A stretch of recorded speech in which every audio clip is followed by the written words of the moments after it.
to the Pimp Your Brilliance podcast with Monique Malcolm, a show about creative people leveraging their brilliance to create their own opportunities. I aim to show you what's really possible when you shut down the chorus of fear and lean into your genius zone. You can learn more about this show and subscribe for updates by visiting keepchasingthestars.com/podcast. Hey Star Chasers, this episode of Pimp Your Brilliance is brought to you by the Visionary Journal. The Visionary Journal is a goal-setting guide, mini vision board, and day planner. It provides a simple structure to help you break your goals into actionable steps that you can integrate into your daily life. For more information and to order your own copy of the Visionary Journal, visit keepchasingthestars.com/Visionary Journal. This is episode 23. For more information or for show notes, you can find them at keepchasingthestars.com/23. Hey guys, today we're going to be talking about video. So tell me, are you utilizing video to connect with your audience? Because if you're not, you totally should be. Video converts at a much higher rate than any other form of content. So you've probably heard people talking about video. You need to create video, video this, video that. At this point, it's pretty much a no-brainer. You should be utilizing some type of video content as a part of your overall brand and content strategy. The problem is, for many of us, we're already overwhelmed. There's a ton of things that we're already doing. We're wearing all of the hats, and we don't know where to begin with video. That's where today's guest, Andrea Corson, jumps in. Andrea is an Emmy-nominated television producer, digital strategist, and the founder of Video Pop. She teaches creative entrepreneurs how to use video effectively to grow their brands. She gives lots of great tips about using video, tools, apps that we can use, and best of all, she details her 8-step video creation process for us. So how she goes from an idea to all the way to shooting, editing, post-production, the whole 9. So if you're really interested in video, you want to get started, this is definitely the episode that you need to be listening to. So grab a pen and a notebook and let's get to it. Hey, Andrea, welcome to the show. Thank you so much. Really glad to be here today. And I'm glad to have you because you are our video expert, the video queen. And I have actually had people send messages about video, questions they have. So yes. I am super excited to have you because we're going to talk about this video because a lot of people need to get it together, including myself. But before we get started, let us know about your background. How did you get started? Where did this whole idea to create a video-focused business come from? Definitely. Well, I kind of came from the video world. I was a TV producer for several years. And frankly, about a little over 2 years ago, kind of ventured into, I guess it was 3 years ago, ventured into the blogging world and was attending all these amazing creative conferences. And for me, it felt like these were my people. These are my people, the people that I wanted to be hanging out with. And even 2 years ago, this was before Instagram stories was even a thing. Snapchat was still pretty fresh and new. But even 2 or so years ago, all these amazing ladies were saying that, video was something that was really kind of the next wave of what was happening and that they were going to have to get up to speed on that. But everybody was so afraid. They were, just terrified. It's like you could see the fear in their eyes. And I was sitting there thinking, well, I can teach them this. These are all smart, capable women. I can teach them that. So that's kind of how, my company came to be. But I've been doing this for a long time. And then, frankly, forayed all the TV stuff into kind of the digital space and worked with a lot of big clients from, Google, CoverGirl, Nordstrom, kind of a wide range. But, my happy place is really working with startups and coaches and smaller brands, too. So I kind of have done it all at this point, which is fun. Awesome. So, as you said, everybody's talking about video, especially this year. I feel like in the last 6 months, there's this roaring rumble of video is hot right now. You need to be doing video, video this, video that. So I want to know, what is it about video content that's so appealing to people?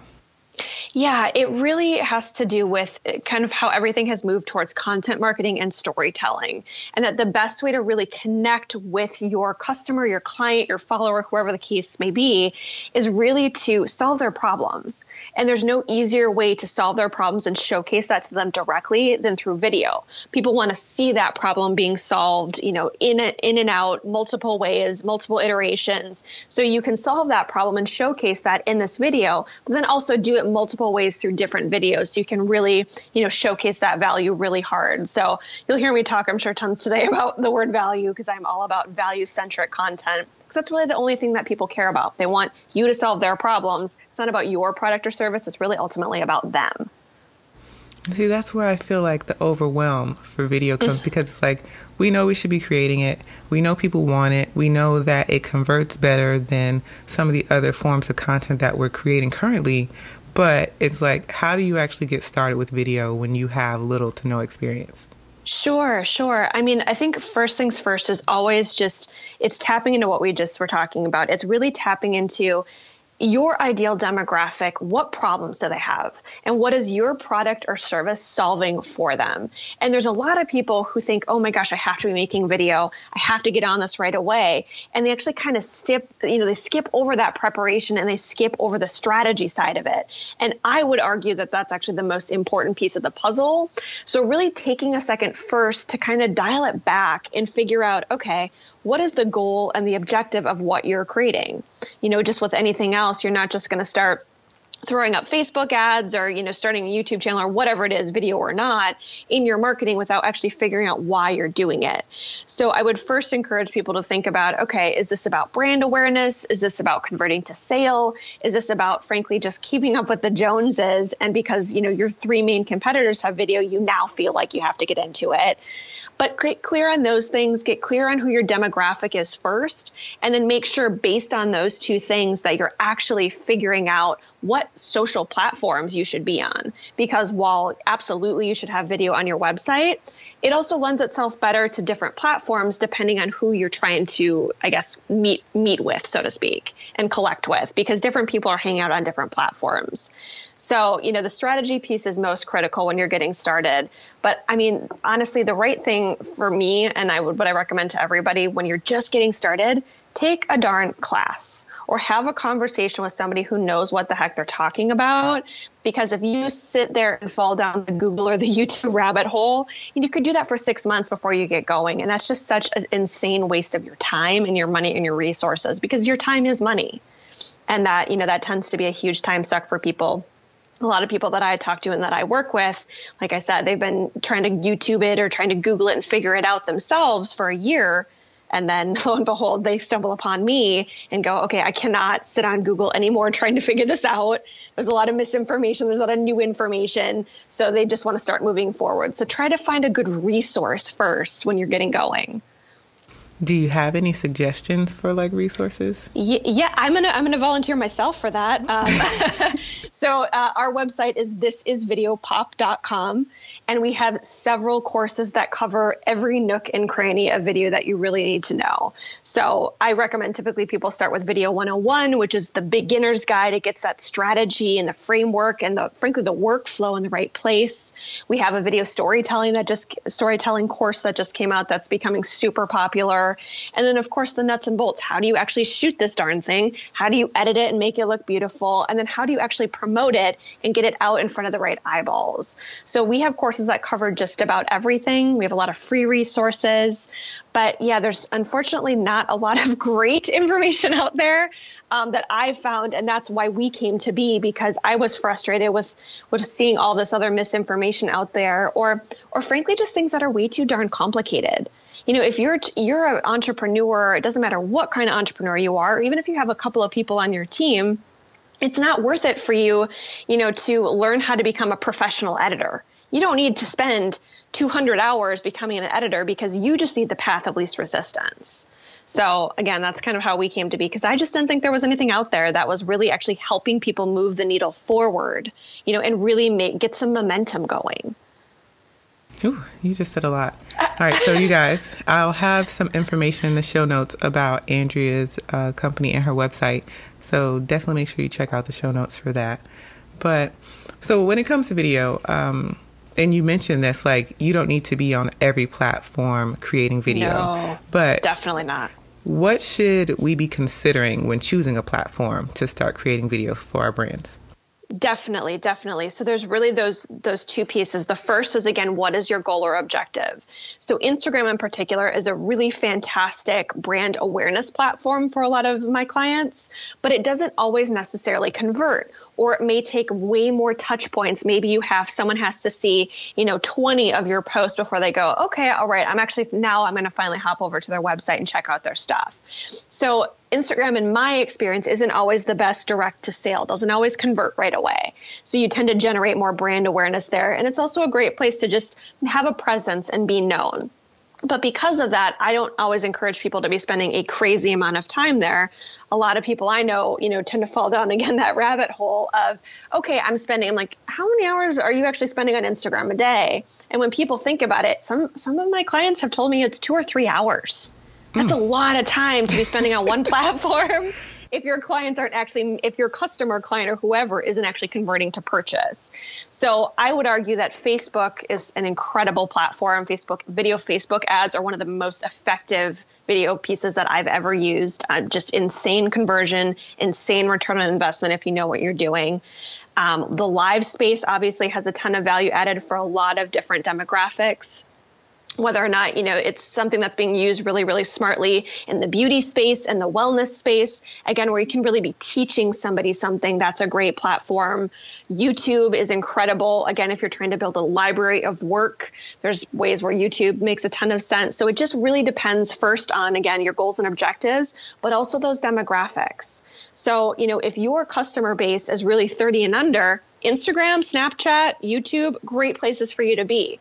If you're really the baby boomer market, don't waste your time on Instagram. Get your butt over to Facebook and on YouTube, because that's where those people are. So it really just depends on what buckets you're trying to check and what people you're trying to reach. Oh, those are really solid tips. So, all right. So now I want to ask some video questions, because I have several that people have. I crowdsourced on Instagram before I interviewed you to find out what were people struggling with video. So one person asked me, how much planning should be going into creating this video content?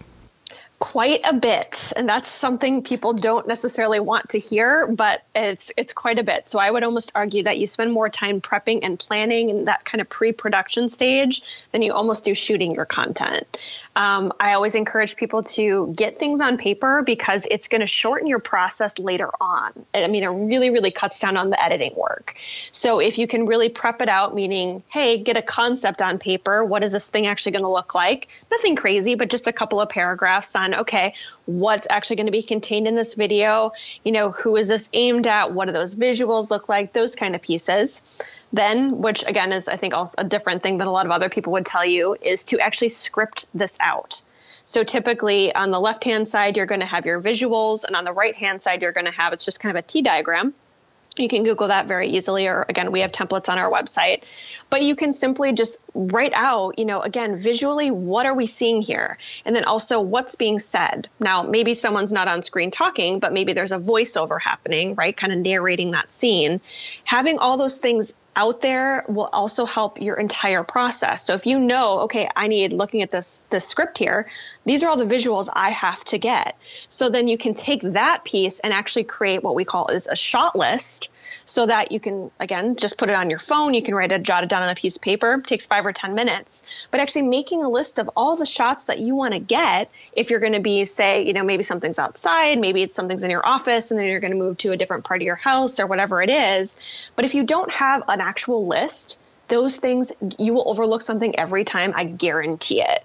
So those are just kind of tricks of the trade that help speed up the process, where again, if you don't do that prep on the front end, you just add a lot of time to the shoot and then also to the edit, because that script then is taken right into your edit, and it's kind of your blueprint as you move forward. And again, it just makes plopping all those shots together that much easier, because you have a game plan.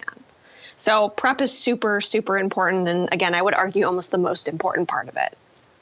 Do you have a set workflow that you use every single time you sit down to plan and shoot videos? I I do. Yeah. I have the exact same workflow, and I teach this to people all over the country. The exact same workflow, whether or not, it's a very, very large production and it's, I don't know, 50 or 75 crew members, but that workflow is the same, even if it's just me shooting something at my house for myself or one of my clients. So it is the same 8 steps for me across the board. Oh, it's 8 steps. Can you share those? I sure can. I'm happy to. Yeah. So really within production, again, because I have a bit of a more formal TV background, that's still kind of the process that I follow. But it's also because it helps you avoid mistakes and also not overlook anything. And so those 3 stages are really, again, traditional TV. It's pre-production, which is that prep stage, production, which is your actual shoot, and then post-production, which is kind of that editing, the polish phase, and then actually pushing it out. So within those 8 steps, the first is to conceptualize. So like I mentioned, really actually sitting down and figuring out in a couple of paragraphs, okay, what is this video looking? What does it look like? What is the value? What is the tone? All those different pieces. Then you take that concept, sit down and actually write out a script, type out a script. And again, on the left-hand side is what you're seeing visually. And on the right-hand side is what is actually being said, either, through someone speaking, narration, or frankly, even just a story being told through music. And then you'll take those 2 pieces, sit down and make that shot list. So you actually want to sit down, figure out, prep, okay, what do these shots look like here? And then next, you're actually going to get into what we call true pre-production, which is really all those extra little steps, right? So what wardrobe do you need? Do you need any props? Where are you actually going to shoot this thing? What locations make sense? Do you have all the equipment that you need? All those extra kind of extraneous pieces that really tighten up and put together the shoot as a whole. That's all of those pieces. And at that point, you're officially prepped, ready to shoot. Your step 5 then is your actual shoot, which at that point almost feels like a vacation because you spent all this time prepping and planning and doing all these things that you just kind of want to get out the gate and start shooting it. Step 6, then once you've shot it, is to get into kind of your introductory edit. You're going to put together what we call is your string out or your sequence. There's a lot of terms that apply to that initial. It's kind of like the rough building blocks of that edit. Then you'll go in and you'll do your more, we call it at my house, the zhuzh or the polish, which is really where you add in all those beautiful bells and whistles. Is it transitions? Is it music? Is it a little bit of color correction? Maybe you want to make it super saturated or kind of desaturate it, something along those lines. And then really just making sure that you have all those beautiful elements in there that just give it that extra oomph that make people want to watch it. And then finally, that last and 8th step is promotion. So really pushing it out, making sure it's getting in front of the maximum number of eyeballs possible. Because at that point, you've taken all this time to make it. We have to make sure we're really getting it out there so that as many people can see it as possible. Oh my so that's gosh. kind of all eight in a nutshell. I know it sounds like a lot, but you really can, once you get the system down, you power through it really fast. Conceptualizing becomes, hey, 15, 20 minutes. You can script something out in an hour tops. That prep, again, I can do it in a couple of hours once you really get fine tuned. So it may sound like a lot of steps, but again, when you get well oiled, it's going to become very second nature to you. All right. I'm going to take your word for it.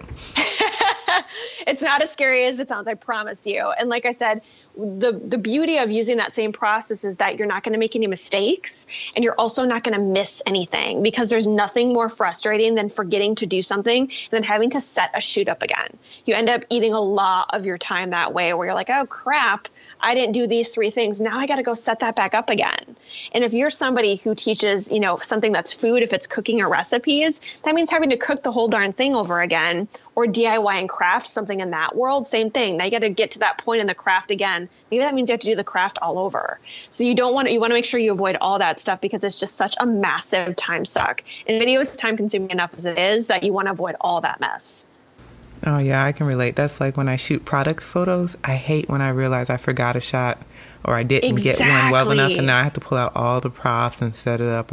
It's so annoying. Exactly. Yes.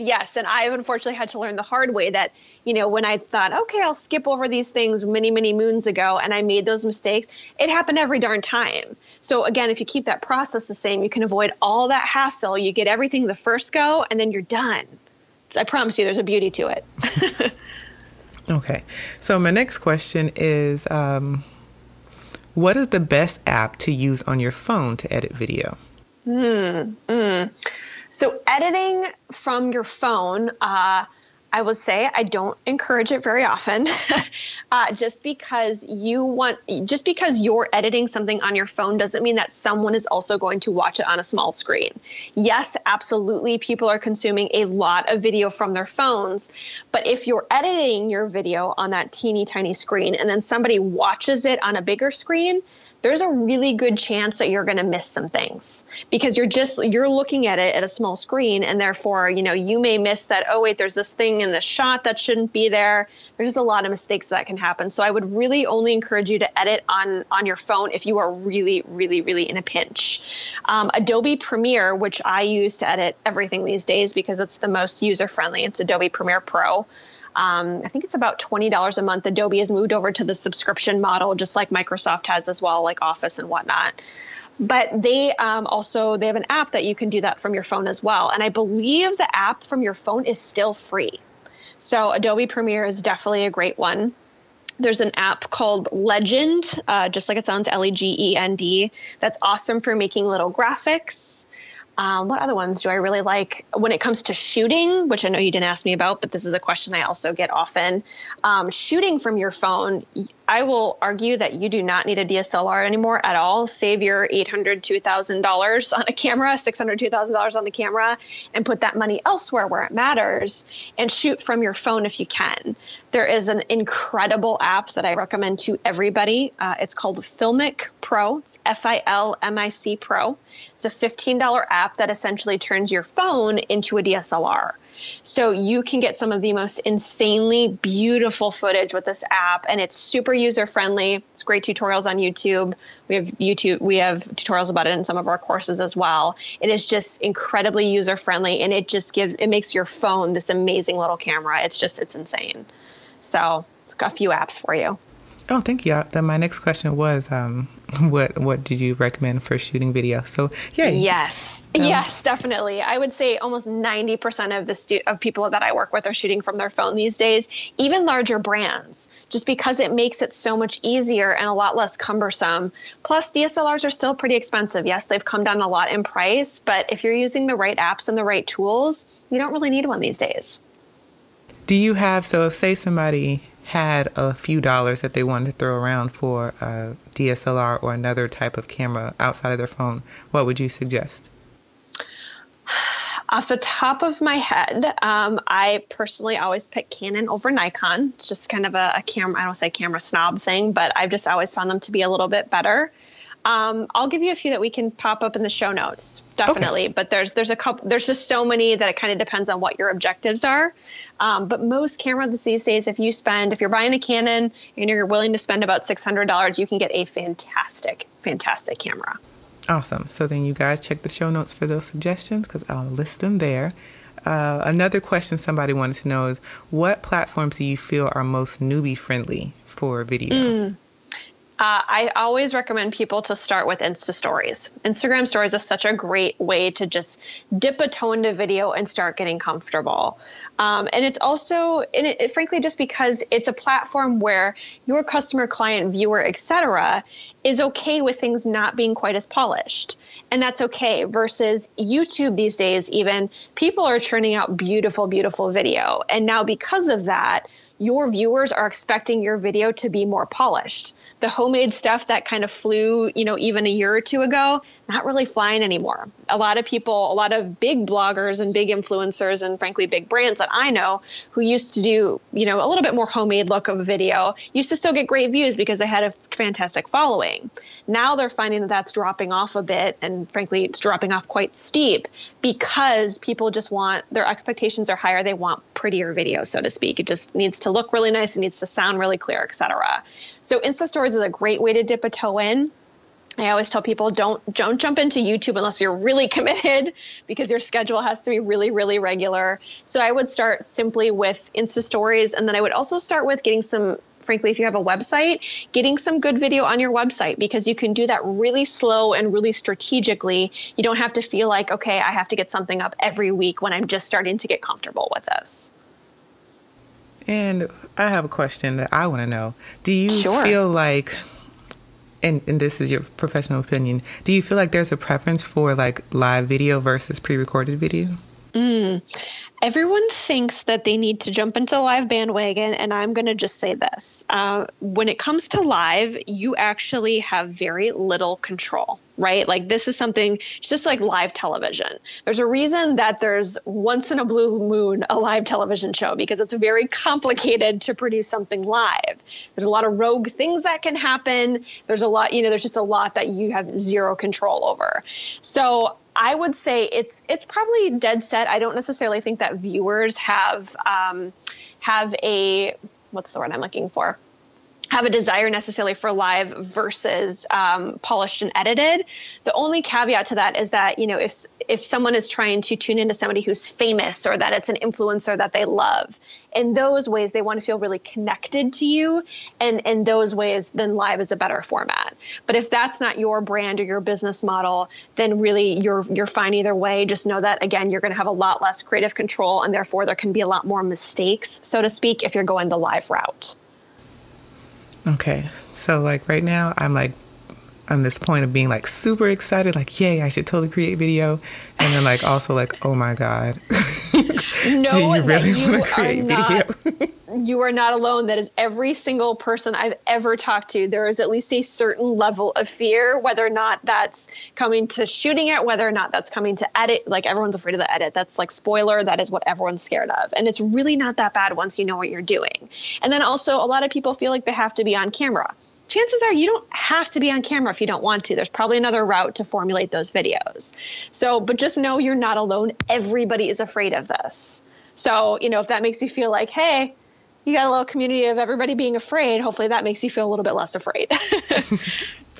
Yeah, that's definitely some things that people always mention, like they feel uncomfortable being on camera, that type of thing. So do you have any tips for helping people feel more comfortable being in front of the camera?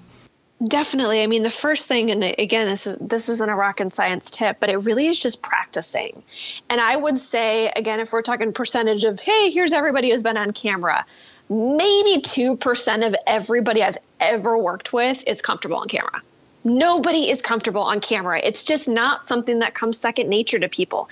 Even really famous people are not comfortable on camera. And it's kind of one of those things where you kind of got to do it. It's a necessary evil.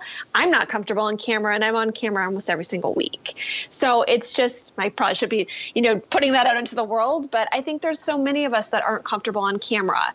So just having that little nugget of information in the back of your mind that, hey, nobody else is either. I have to push through this. I just have to be my authentic self.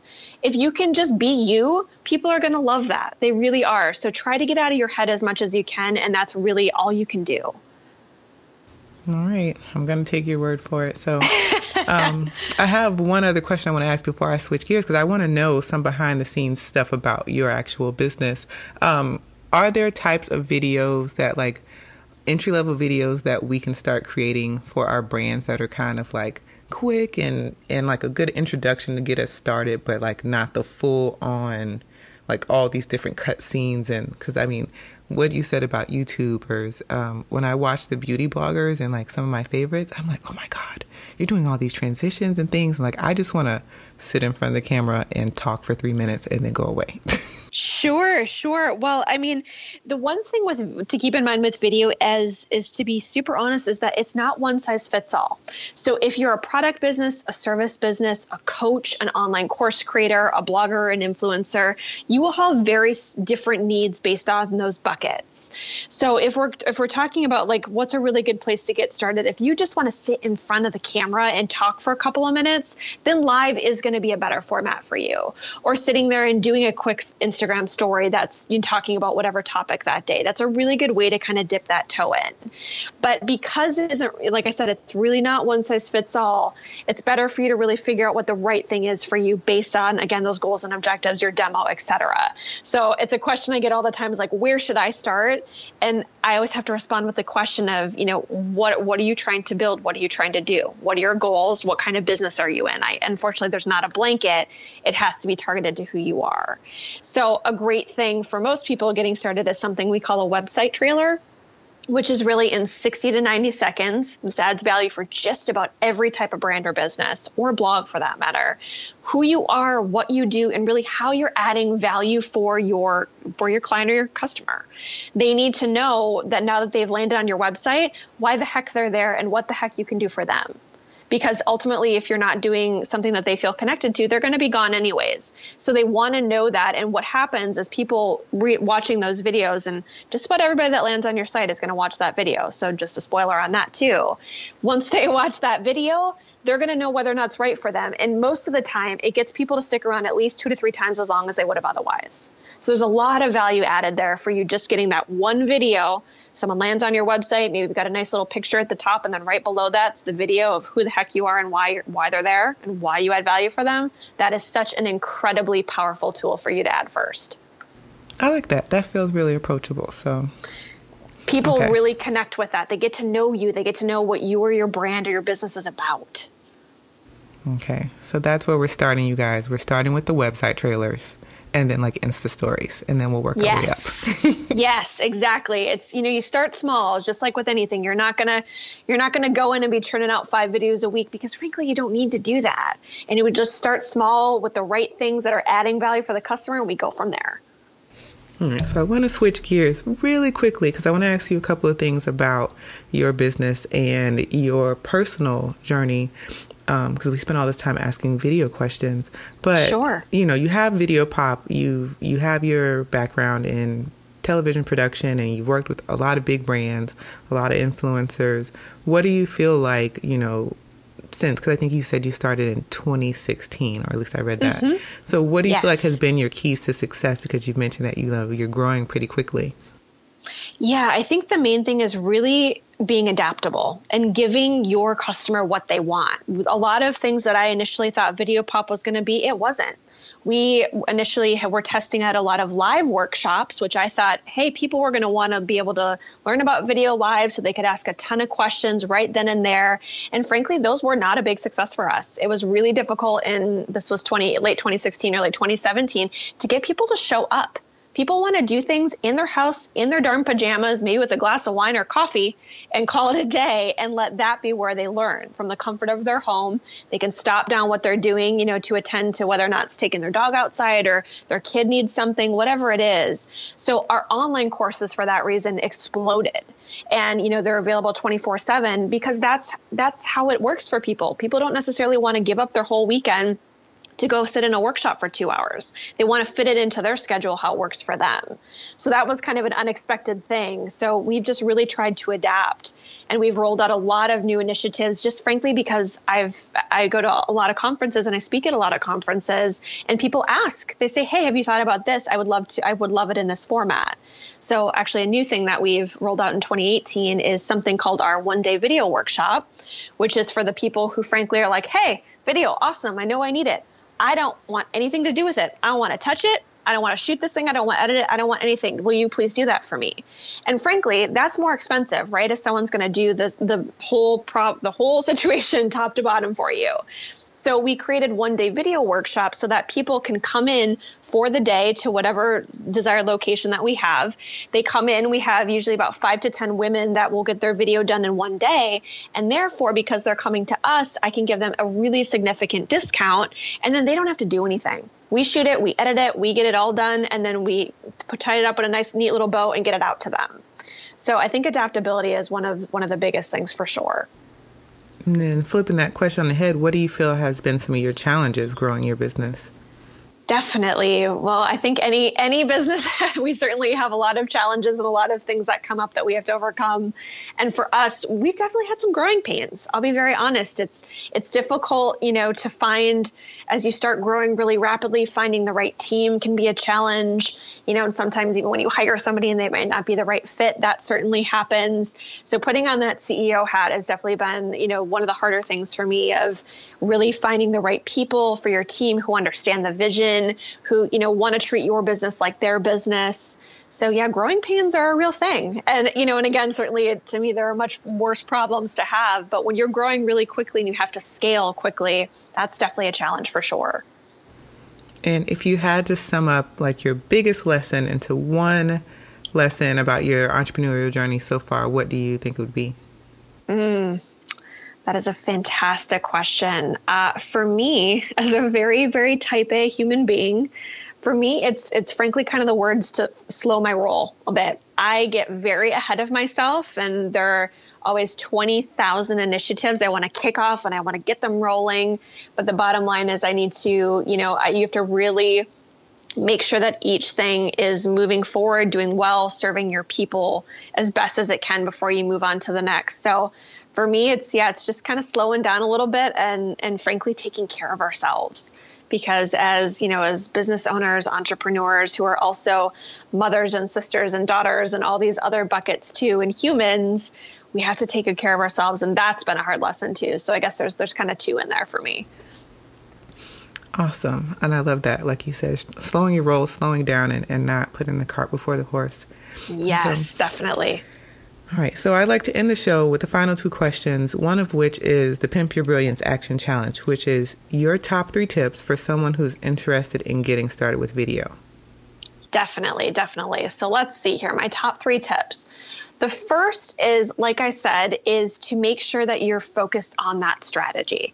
Make sure you figure out what problems you're solving with your service, with your product, whatever it is. And this is something I didn't mention earlier that I like to usually mention to people. Think of it in these buckets with content marketing. Are you either educating, entertaining, or inspiring your audience, your viewer? Each of your videos needs to do one of those 3 things: educate, inspire, or entertain. And so if you can make that happen, your videos are already off on a much better foot than most of the videos that are out there. So make sure the strategy is in place. The next thing is to really invest in the areas that matter.